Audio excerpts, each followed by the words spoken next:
Good morning students, welcome once again in Eklavya International Online Classes. Previous video lecture तक बेटा अपन ने chapter number 9 जो है वो कंप्लीट कर लिया है। फिर भी कुछ बच्चों की प्रॉब्लम्स आई है कि मैम कंजर्वेशन ऑफ मोमेंटम जो है वो फिर से एक बार एक्सप्लेन कीजिए और उसके बाद अपन लेंगे इसके न्यूमेरिकल्स।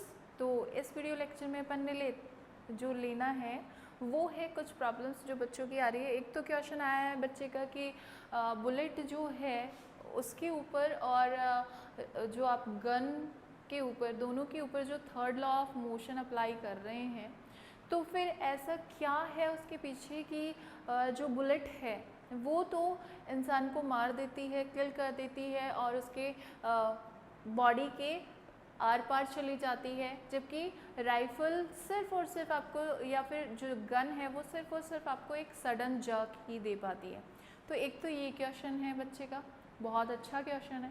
और दूसरा कि कंजर्वेशन ऑफ मोमेंटम को फिर से एक बार सॉल्व कर दीजिए या उसके डेरिवेशन को एक बार और डिस्क्राइब कर दीजिए।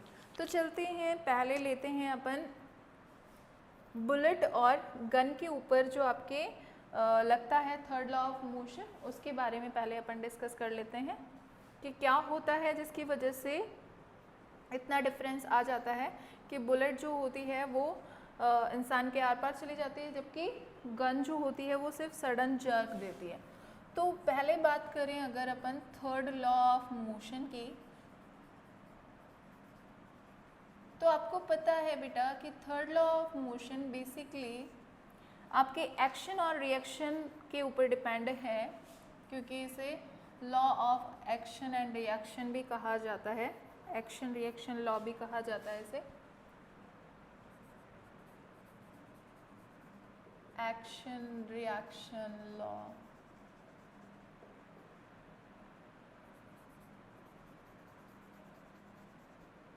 क्यों कहा जाता है इसको action reaction law?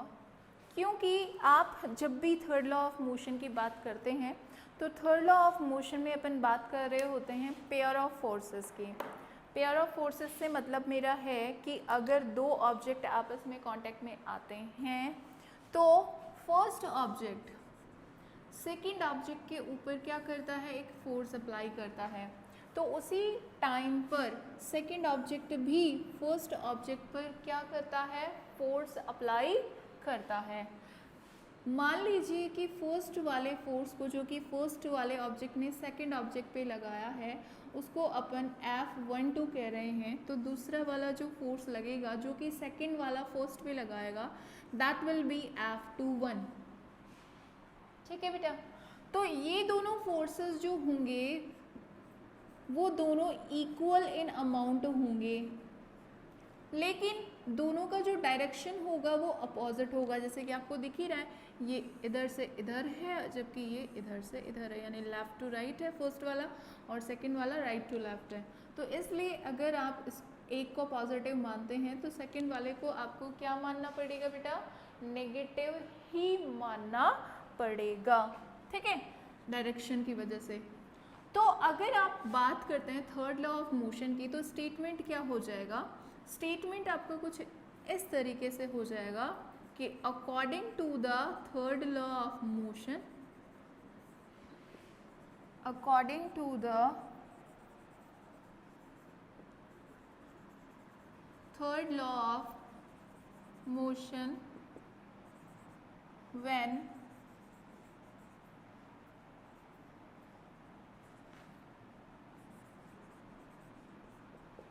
first object exerts force on the second object, then second object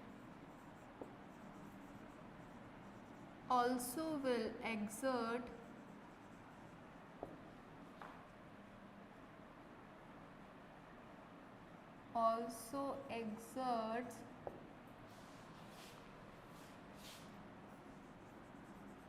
same force on the first, but in the opposite direction. कैसे डायरेक्शन में होगा? अपोजिट डायरेक्शन में होगा। ठीक है, ये हो गया आपका थर्ड लॉ ऑफ मोशन। इसके बेस पे आप क्या कहेंगे? इसके बेस पे हम कहेंगे कि जब आप बुलेट फायर करते हैं किसी भी गन से, ठीक है बेटा, तो गन के ऊपर जो फोर्स लगेगा, अगर आप उसको एक्शन फोर्स कह रहे हैं, तो उसी टाइम पर आपके किस पे फोर्स लगेगा? आपके गन पे भी फोर्स लगेगा। तो उस फोर्स को आप क्या कहेंगे बेटा? उस फोर्स को आप कहेंगे रिएक्शन फोर्स। तो यहाँ पे जब आपने बुलेट फायर की है with the help of this gun, तो आप क्या कह सकते हो? इसमें आप कहेंगे कि जितना फोर्स, एक्शन फोर्स बुलेट पे लगा है, उतना ही बुलेट ने भी फोर्स लगाया है एज आ रिएक्शन फोर्स। तो यहाँ पर अगर आप इसको F1 कहें और इसको अगर F2 कहें, तो F1 will be equal to F2 होगा। डायरेक्शन हालांकि दोनों की अपोजिट होगी, लेकिन होगा तो इक्वली। फिर ऐसा क्या हो जाता है कि बुलेट तो इंसान को मार देती है जबकि ये सडन जर्क ही देती है? इसका रीजन है मास डिफरेंस। मास डिफरेंस ध्यान रखिएगा बेटा, मास डिफरेंस इसका रीजन है। बुलेट इसलिए मार देती है या इसलिए इंसान की बॉडी के थ्रू आउट चली जाती है, उसका रीजन है ये बुलेट के लिए है और ये है गन के लिए। ठीक है, तो इसमें अपन क्या कहेंगे कि mass of the bullet is less, बहुत कम होता है, जबकि गन के कंपेयर में, जबकि गन का जो मास होता है वो क्या होता है? ज़्यादा होता है। ठीक है, बुलेट का मास क्या होता है? कम होता है, जबकि गन का मास क्या होता है? ज़्यादा होता है। अब आपको पता है कि F इजिकल्स टू अपन क्या लिखते हैं? ma लिखते हैं ना, ma लिखते हैं, ma लिखते हैं, मतलब कि मास और एक्सेलरेशन दोनों को मल्टीप्लाई करोगे तो आपको फोर्स मिलेगा। तो जाहिर सी बात है, अगर इसका बुलेट का अगर आप एक्सेलरेशन लेंगे और इसका भी एक्सेलरेशन लेंगे, तो अगर F1 F2 के इक्वल है, तो आपने देखा M1 तो कम है M2 से, तो यहाँ पर A1 क्या होगा? ज़्यादा, और A2 क्या होगा? कम। तभी तो ये दोनों इक्वल आएंगे, क्योंकि M1 अगर कम है तो A1 ज़्यादा होते ही मल्टीप्लाई होगा तो F1 आ जाएगा, और M2 अगर ज़्यादा है, A2 नीचे होते ही दोनों का मल्टीप्लिकेशन क्या आ जाएगा? F2 आ जाएगा। तो ये रीज़न है बुलेट मार देती है, उसका एक्सेलरेशन उसका क्या होता है? ज़्यादा होता है बजाय किसके? गन के। तो गन का एक्सेलरेशन कम होने की वजह से आपको सिर्फ और सिर्फ हैंड पे क्या लगेगा? सिर्फ सडन जर्क लगेगा, जबकि बुलेट का एक्सेलरेशन ज़्यादा होने की वजह से वो आपके फायर करने के बाद जिस भी इंसान से टकराएगी उसके आर पार चली जाएगी। तो ये रीज़न है बेटा, ध्यान रखिएगा। बहुत अच्छा क्वेश्चन था जिसने भी पूछा। ठीक है, नेक्स्ट देखिए, conservation of momentum. Conservation of momentum में आपको 3 कंडीशंस लेनी है। बिफोर द कॉलिजन, फिर होगा कॉलिजन, और फिर आफ्टर द कॉलिजन। ये आपने कॉलिजन करवा दिया, उसके बाद आफ्टर द कॉलिजन। ये ध्यान रखिएगा बस। ये ए बॉल है, ये बी बॉल है, ये ए है, ये बी है, और यहाँ पर भी ए है, ये बी है। ए वाली का मास अपन लेते हैं m1, बी वाली का अपन ने ले लिया m2। ये m1 है, ये m2 है, m1 और m2। ठीक है, ये कंडीशन कौन सी है? Before collision. और ये है आफ्टर कॉलिजन, ध्यान से देखिएगा बेटा। और ये क्या है, कॉलिजन, एट द कॉलिजन। देखिए इनिशियली ये बॉल u1 वेलोसिटी से चल रही है और ये बॉल u2 वेलोसिटी से, क्योंकि इनिशियल वेलोसिटी अपन कितनी लेते हैं, u लेते हैं ना। तो पहली वाली बॉल जो कि m1 है उसके लिए इनिशियल वेलोसिटी u1 ले ली, और सेकंड वाली जो बॉल m2 है उसके लिए इनिशियल वेलोसिटी क्या ले ली, u2 ले ली। जैसे ही इनमें आपस में कॉलिजन हुआ तो A ने B बॉल पे फोर्स अप्लाई किया, तो थर्ड लॉ के अकॉर्डिंग B वाली ने भी फोर्स अप्लाई किया A वाली पे। A ने जो अप्लाई किया उसको अगर आप FAB बोल रहे हो तो B ने जो अप्लाई किया उसको क्या बोलोगे, FBA, ठीक है। And according to the third law AB force जो होगा that will be equal to BA force, लेकिन डायरेक्शन क्या होगी, चेंज हो जाएगी। तो ये हो गई इक्वेशन फर्स्ट, मान लीजिए, ठीक है। आफ्टर द कॉलिजन देखिए इसकी वेलोसिटी चेंज हो गई v1 से और इसकी वेलोसिटी चेंज हो गई v2 से, ठीक है। फाइनल वेलोसिटीज अब आप क्या लिखेंगे, according to the second law of motion, second law of motion क्या होता है भाई, सेकेंड लॉ ऑफ मोशन के according momentum is directly proportional to the force which is applied. तो आपको पता है मोमेंटम क्या होता है, P is to M V होता है, ठीक है। या फिर अगर वेलोसिटी चेंज हो रही होती है तो v minus U divided by T होता है। तो अगर इसका इनिशियल मोमेंटम लिया जाए दोनों बॉल्स का ही और फोर्स अप्लाई करवा कर माना जाए तो ए बी बॉल के लिए, ए बॉल के लिए देखिए, ए बॉल के लिए m1 हो गया, और फोर्स अगर लोगे according to the second law of motion तो क्या होगा, v minus U divided by T, ये हो जाएगा। तो m1 यहाँ देखिए फाइनल वेलोसिटी कितनी है ए बॉल के लिए v1, इनिशियल वेलोसिटी कितनी है u1 डिवाइडेड बाय t। ये तो हो गया बॉल ए के लिए।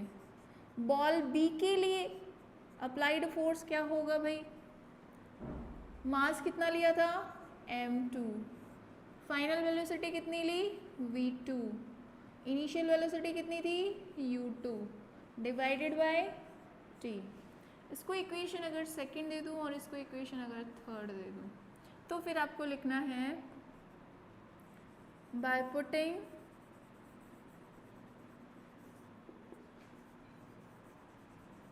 values of second and third equations in equation first वाले में पुट करिए तो देखिए आपके पास क्या आ जाएगा, m1 v1 minus u1 divided by t will be equal to minus m2 v2 minus u2 divided by t, ठीक है भाई।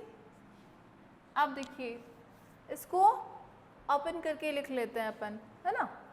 इसको ओपन करके जब आप लिखेंगे तो देखिए क्या आएगा, इसका आएगा m1 v1 minus m1 u1 divided by t equals to, यहाँ देखिए माइनस m2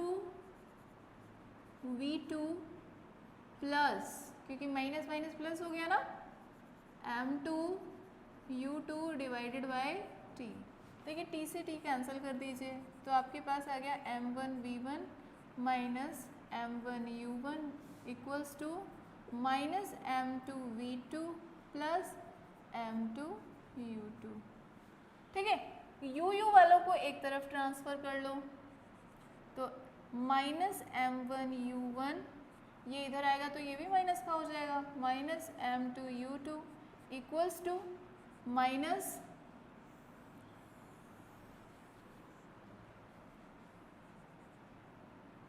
m2v2 और माइनस m1v1। देखिए दोनों तरफ माइनस माइनस माइनस ही चल रहा है सारा, तो इस माइनस को कॉमन ले लेते हैं, इसमें भी माइनस कॉमन ले लेते हैं और इधर भी माइनस कॉमन ले लेते हैं, m1u1 प्लस m2u2 और इधर भी माइनस कॉमन लिया तो m1 को आगे ले लेते हैं, m1v1 प्लस m2v2, ठीक है, माइनस से माइनस कैंसिल हो गया। तो आपके पास आ गई कुछ इक्वेशन इस तरीके से, m1u1 plus m2u2 equals to m1v1 plus m2v2, ठीक है। और ये क्या बताती है, total momentum before the collision will be equal to total momentum of the two balls after the collision will be equal। और इसी को तो कंजर्वेशन कहेंगे, कंजर्व्ड है। बिफोर द कॉलिजन जो मोमेंटम था उतना ही कंजर्व्ड है आफ्टर द कॉलिजन, क्योंकि देखिए आफ्टर द कॉलिजन ही तो आपका v1 और v2 आया था, बिफोर द कॉलिजन तो u1 और u2 था। तो देखिए मोमेंटम u1 और u2 के साथ बिफोर द कॉलिजन वाला और आफ्टर द कॉलिजन वाला v1 और v2 के साथ।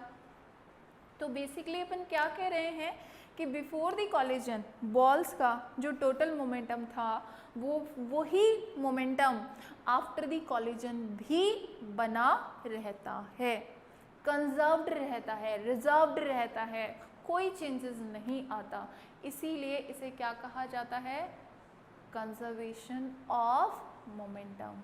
तो इतना सारा एक्सप्लेन कर लेने के बाद आपको एक स्टेटमेंट लिखना है, according to the about results about explanation we can say that momentum of two balls before the collision and momentum of the two balls after the collision will be equal या always will equal, हमेशा equal होगा and conserve रहेगा, so it is known as a conservation of momentum।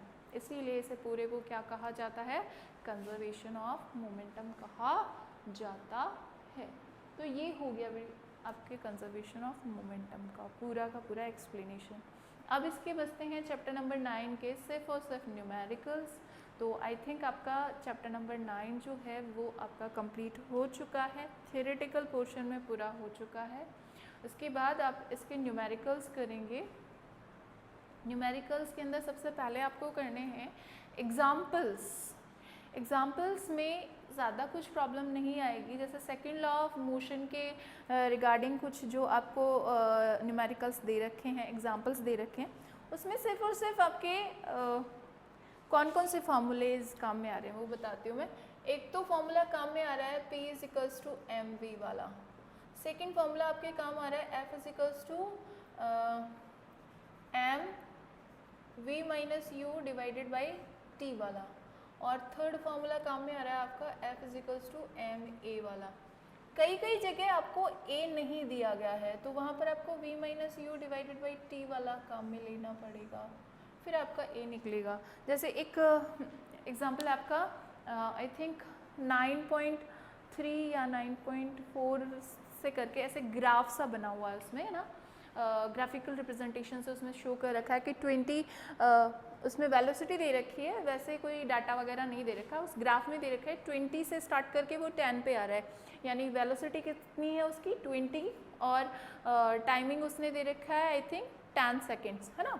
तो उस वाले numerical के अंदर आपको बस यही देखना है, उसके मास को कंसिडर करना है कि कितना मास दिया हुआ है, और पहले आप एक्सेलरेशन निकालेंगे उसके अंदर, क्योंकि वो बोल रहे हैं कि अगर वो रेस्ट में लाना चाहे उस ऑब्जेक्ट को, तो रेस्ट में लाना चाहे मतलब v आपका 0 हो गया है बेटा, फाइनल वेलोसिटी वो रेस्ट में ले जा रहा है उसको, फाइनल वेलोसिटी वो 0 कर रहा है। रेस्ट में ले जाने का मतलब क्या है कि वो अब मूव नहीं करेगा, मूव नहीं करेगा मतलब कि फाइनल वेलोसिटी क्या हो गई, 0 हो गई। ठीक है। तो इनिशियल वेलोसिटी जो है वो 20 है, फाइनल वेलोसिटी आपकी 0 हो गई, टाइमिंग उसने दे रखा है 10 सेकेंड्स, एक्सेलरेशन निकाल लीजिए। और फोर्स पूछ रहा है कि ऐसा करने के लिए उसे कितना फोर्स लगाना पड़ेगा, उसको रेस्ट में लाने के लिए उसे कितना फोर्स लगाना पड़ेगा। तो बस मास से उसको मल्टीप्लाई कर दीजिए, जो एक्सेलरेशन आ रहा है उसको मास से मल्टीप्लाई कर दीजिए और आपका आंसर आ जाएगा। तो ऐसी कोई प्रॉब्लम है नहीं मेरे हिसाब से एग्जाम्पल्स में। तो पहले आप एग्जाम्पल सॉल्व करिए इस चैप्टर के, जो भी दे रखे हैं, आई थिंक 9 to 10 दे रखे हैं उसके अंदर एग्जाम्पल्स, तो उनको सॉल्व कर लीजिएगा। और उनको सॉल्व करने के बाद अगर उनमें कोई प्रॉब्लम आती है तो मुझे उस एग्ज़ाम्पल का नंबर मुझे सेंड करिएगा, ताकि मैं नेक्स्ट वीडियो लेक्चर के अंदर उन एग्जाम्पल्स को ले लूँ। और नेक्स्ट वीडियो लेक्चर में अपन लेंगे इसके न्यूमेरिकल पोर्शन को। तो इसके न्यूमेरिकल पोर्शन में आपके एग्जाम्पल्स भी इंक्लूडेड होंगे, प्लस बैक के जो एनसीईआरटी बैक के क्वेश्चन हैं बैक पोर्शन के, तो उसको भी अपन कंसीडर करेंगे। यानी एनसीईआरटी के क्वेश्चन से ही अपन करने वाले हैं, तो don't worry about the questions. कई बच्चों की प्रॉब्लम्स आ रही है कि मैम न्यूमेरिकल्स कैसे करेंगे, तो ऐसा कुछ नहीं, पहले थियोरेटिकल पार्ट आपका अगर क्लियर हो गया तो उन न्यूमेरिकल्स के बेस पे ही अपन कहाँ जाने वाले हैं, उस थ्योरी पार्ट के बेस पे ही न्यूमेरिकल्स पे जाने वाले हैं। तो पहले आप एग्जाम्पल्स को सॉल्व करने की कोशिश कीजिए। पहला सजेशन यही है कि पहले आप एग्जाम्पल्स को देखिए कि उसके अंदर जो डाटा दिया जाता है उसको आप कैसे कंसिडर करते हैं, कौन सा वाला इनिशियल को रखा जाता है, कौन सा वाला फाइनल को रखा जाता है, किस तरीके से एक फॉर्मूला किस तरीके से मॉडिफाइड हो जाता है। तो क्योंकि एग्जाम्पल्स में पूरा सॉल्यूशन दिया हुआ होता है तो आपको इतना कोई प्रॉब्लम आएगी नहीं, फिर भी आती है, समझ में नहीं आ पाता है कि कैसे क्या कर दिया, तो मुझे उसका पहले आप नंबर भेज दीजिएगा उस एग्जाम्पल का, ताकि मैं उसका वीडियो लेक्चर के अंदर आपको सेंड कर सकूं। ठीक है, तो आज के लिए अपन इतना ही रखते हैं, और नेक्स्ट वाले वीडियो लेक्चर के अंदर अपन लेंगे इसके न्यूमेरिकल पोर्शन को, और फिर अपन स्टार्ट करेंगे आपका चैप्टर नंबर 10।